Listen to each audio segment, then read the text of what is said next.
I've always had a really sparked interest in what is commonly known as the deep web. Though the deep web has some good uses, it is also has an incredibly dark side to it. The dark web is a small corner of the deep web, containing the stereotypical content, bulk drugs, CP, etc., that the deep web is notorious for. I took my first steps into this little excavation of mine, into the darkest parts of anonymous sites, under the surface of web browsing, in an attempt to undermine the stereotype that the deep web is more a home to dark, illegal websites than anything good. Well, I came out of this with more than I could ever have expected, and now my view on humanity in general has forever been changed. The start of the trip. It took me quite a while, 3 to 4 weeks, to get enough information to start really delving deep into what I will now refer to as the dark web. The small corner of the deep web that is basically the house of horrors. Lots of talking around, honing information from chat rooms, and taking lots of notes. Even had to make a couple of phone calls, some more than shitty individuals. Not a comfortable experience. But by the end of my trek of gathering as much information as possible at the time, and getting a good contact list, I took my first steps into the outer layer of the dark web, so to speak. The hard part is that once you get deeper, a lot of sites have ever changed URLs, extensive invitation queues, and at times pricey entrance costs that may or may not end up as cash spent on a phony operation. A lot of it is luck. Meeting people at the right time and place, and taking good notes. I had a good streak of luck and took good notes, enough to get me to the places I entered. But what I did notice is that once I got into the first site that I will speak next about, it became much easier to get into other sites, as it was much more freely talked about, and information was passed around much more. Chat rooms in the dark web are information honeyhole. The first site, Centrix. I knew I'd broken the barrier when I got into Centrix. I'm just going to call it Centrix and leave out those annoying little brackets that are annoying to type. Back on track. Centrix was one of the more well-known general markets, so to speak. A good example to compare it to would be Silk Road. Now, Centrix, from what I hoarded via lots of questions on the chat room over the course of a couple of days, has been around for about 11 months and has been untouched by any means of being shut down. Which surprises me, because it has everything from Silk Road, but to a much greater extent and a lot more variety. What some sites dedicate their whole selling product to be, Centrix had hub categories for, just a brief few examples, snuff films, bulk drugs, all varieties, fake everything, IDs, licenses, you name it. A very censored section of CP, various illegal obtained memberships, Netflix, porn, etc. The list goes on. Another thing that is a bit chilling is the fact that it took a great deal of effort to crack down on scams. The big deal on sites like Silk Road, they have a lot of scam vendors. This site didn't, and they had a lot of proof to back it up that I will not go into detail on. I also met a guy in the chat room. That was nice. As far as that goes, for an active dark web user like himself, who verified and hashed some links I collected and vaguely sent me in the direction of other sites for my personal use. This was great help and led me to my next site, which from the legality and general morale of the site is what I consider the next layer or gate into the dark web. The second site, brinkwarehouse.otc, a site with a normal-ish name. Brink Warehouse was actually quite fascinating. Not horrific to an extent, but had a different kind of dark backlash. Brink Warehouse, a virtual warehouse of textual guides, notes, leaked documents, torrented books, one that was released online a day after it was published. Quite a popular author. Now, at a summary, this might seem alright, but take into account that the guides included things like how to make a drone-based homemade explosive and how to kidnap adolescents in their sleep. Illegal leaked documents galore, anywhere from US classified cases to foreign affairs. Also included guides on illegally modifying weapons, joining terrorist groups, guides to scripting, annulling bank accounts, so on and so forth. Not a fun site. The next site I headed to is where it starts to get formally creepy. The site with no name. I got access to this site, which I consider to be the start of the darkest of the dark web, of the deep web. From Francern344, who was in a chat room on ChitChat, a very common deep web chat room site that most of you have probably already stopped in. Well, talk comes to talk, and we end up on the topic of snuff films, how common they are, where they were usually filmed, and why. I got his trust. We resumed this chat in a private chat room that he had. And keep in mind that only getting information was my main reason for chatting. I'm not into snuff films, though they do fascinate me. We talked for a good 20 minutes before, without me having to even ask. He hooked me up with a site. We were just going to use a tidbit of sites, all hashtag URL to name it. So, 5611 it is.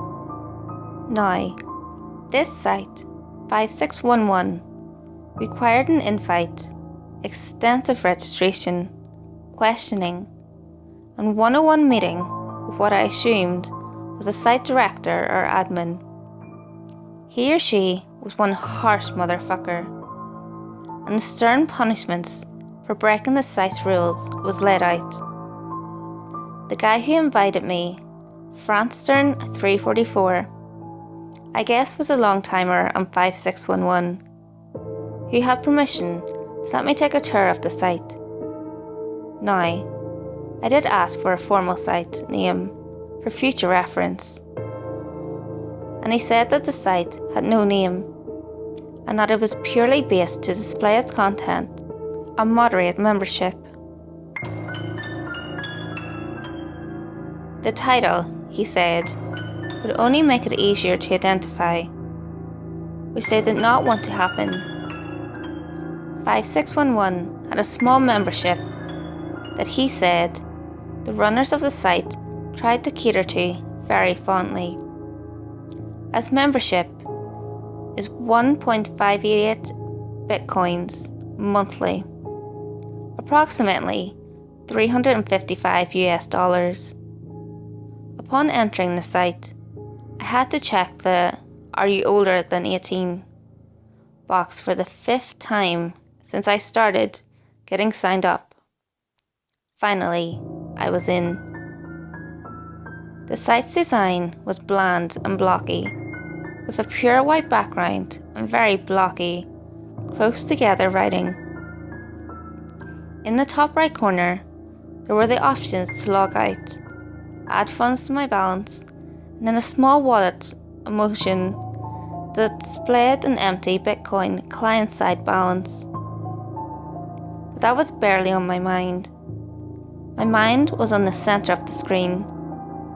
In a single row down the centre of the screen, single frames with captions and a description took up most of the screen. The top one had a still of a table with various blades and blunt weapons laid out. The title, 24-year-old female, sleeping. Sug, death. With a 2.25 Bitcoin price tag along the side. A timer in green text was counting down. 11:51, 11:50, 11:49. Under the timer, in the same green font, was 78 out of 100. A couple seconds later, the 78 turned into a 79. Realization hit me in the face like a bat. This was a paid snuff site. With a shaky hand, I scrolled down through the seamlessly ending snapshots and captions. One caught my eye. Quick watch, homeless, 0.22 Bitcoin, large view, low quality. It was like an attention-whoring YouTube title, but it seemed to be working. In the eerie green font, 783 out of 1,000 was displayed. A jaw-dropping number in my eyes. I decided this needed to be documented, so I did a quick transaction, put 0.30 Bitcoins in my site wallet, and clicked on the arrow to enter. It took a minute or two to complete the transaction, and after about 5 minutes of buffer, I was in the showing. There was no chat box, only a slightly lighter border of grey and static. The same green timer was now in the bottom right of the screen. 3, 2, 1. The squared blurred, revealing a city street. What seemed to be Arabic writing was on various shop signs and advertisements. Light from a street post gave a fuzzy glow to the screen. The cameraman, from the position of the camera, seemed to be leaning against the wall. The shot focused on a dinky red junker on the street's curb. From the side of the camera's view, a gloved finger points towards the entrance of a dark alley, where a man lays on his side, like a breathing pile of rags, obviously homeless and alone. The finger makes a motion towards the car, and 3 men quietly exit the car and walk along the storefronts towards the sleeping homeless figure. The quality is totally shit, but the scene can still be made out and is enhancing by my hard imagination about what is to come. About 5 meters from the homeless victim, the lanky group of thugs pull out plain white theatre masks from their jackets, take out various small weapons, and pounce around the corner onto the innocent, unexpecting victim. The camera picks up the quick shuffling of feet as the cameraman runs towards the scene, catching the thugs thrashing and stomping the man from his slumber. Cut him up! The cameraman's thickly accented voice commands the thugs, who begin to slash the victim at a wild speed. Like hyenas tearing into caught prey. Blood sprays onto the wall and onto the thugs' white masks. It is horrible. My stomach barely holds on. I can't take it. Logging off. I take a few more security measures and shut off my computer, taking some deep breaths and sipping from a Coors Light. My last visit on the dark web. Candy Palace. I logged on about a week later. I never thought to go back to 5611. I never contacted anyone from my past sites, and I knew in my heart that this would be my last visit to any site on the deep web. I was thoroughly encouraged to not go on, because with 5611, that had really been in my mind the last straw. I had proven to myself that the dark web, even though it has some good parts, is really just a beacon of humanity's horrific actions. I had proven to myself that sites like 5611 and the other sites exist. But I just felt the need to cover the last huge part of the dark web that is in my mind the worst of it all. Child pornography. Candy Palace is a huge site. Do some digging and get some sources, you will find it. From the videos, I have come to the conclusion that it is all hosted in one location in a foreign country. I always wondered that if there are all these snuff films and child sex slave dungeons that are often spoken about, that there would have to be a suitable amount of missing children cases and unsolved murder cases to go along with them. Some research and asking around concluded that many of the film murders and child porn director rings are in fact in foreign countries, where getting away with these kinds of actions is a piece of cake. In the words of an inspiring director in a Candy Palace chat room, I will not go into specific detail about any one video on Candy Palace, only will lay out some basic stats and descriptions and let you find the rest if you so please. The main chat room had several hundred chatters in total between the various sub-chats. They actually had a very detailed profile on each child. An example was Tatasa, 9 years old, black hair, and then included a list of, if I remember correctly, 83 videos she starred in and counting. The children were usually smothered in makeup and, besides for what seemed like a designated 2 to 3 stars, not extremely physically hurt by an evident beating. Double penetration, binding, gay, forced one-to-one, knife, roleplay, chamber, and dungeon were the top video tags. Each video has 1 to 2 tags. If I remember correctly, there were a total of 17 stars. Nobody ever brought up anything about if they were kidnapping, importing, imprisoned. All anybody cared about was watching. So getting information on that topic was hard. Most of the scenes are filmed in various sets, such as era-style dungeons, surgery rooms, etc. No grimy bedrooms or warehouses or basements. Nothing that fits the common stereotype. It was basically Pornhub with a pink, white, black colour scheme. And 6 to 12-year-olds, it is a nightmare. Conclusion: I never look at people the same. Throughout taking this research-oriented trip around the dark web, my view on humanity has been changed. Every video I watched in the name of research chinked away at my emotions, often left me crying.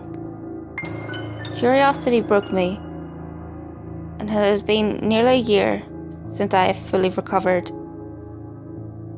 This is my, I guess, case file for my research on this subject.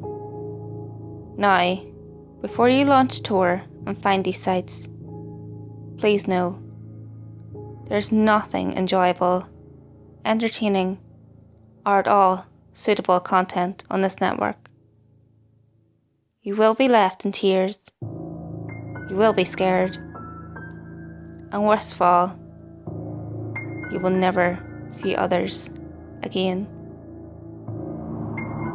Hey guys, if you enjoyed this video, give it a thumbs up and share it with your friends. You can also leave a comment below. All feedback, good or otherwise, is always appreciated. If you have any creepy stories of your own, or have any topics that you would like me to cover, feel free to send them in via any of my social media. You can find all links to my social media in the description below. Until next time guys, make sure you lock your doors, stay safe, and I'll see you next video.